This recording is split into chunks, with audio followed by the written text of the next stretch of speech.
గురుస్వాములు RL Nayak, P Naveen Yadav, S Srikanth, S Sudhakar, Rinku స్వాముల ఆధ్వర్యంలో శబరిమల అయ్యప్ప మహాపాదయాత్ర 25వ రోజుకు చేరుకుంది. ఇక సికింద్రాబాద్ గణేష్ టెంపుల్ నుంచి మొదలైన పాదయాత్ర ఇవాళ పాగల్పట్టి నుంచి బయలుదేరి జోడాకులు చేరుకుంది. వర్షాన్ని కూడా లెక్క చేయకుండా పాదయాత్ర కొనసాగిస్తున్న స్వాములు ఈ రోజు రాత్రి కమలాపూర్లో బస చేస్తారు.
ಸ್ವಾಮಿ ಸರ್ V6 ಚಾನಲಲ್ಲಿ ನೋಡಿದೆ ಇವರು ಪಾದಯಾತ್ರೆ ಹೋಗ್ತಾರೆ ಅಂತೇಳಿ.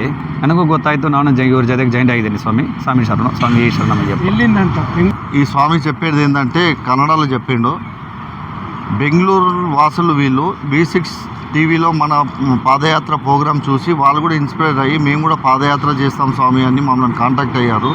సరే స్వామి రండి తప్పకుండా తీసుకెళ్తామంటే వాళ్ళ 5గురు ఇవాళ నుంచి మనతో పాటు శబరిమలకి పాదయాత్ర వస్తున్నారు. స్వామి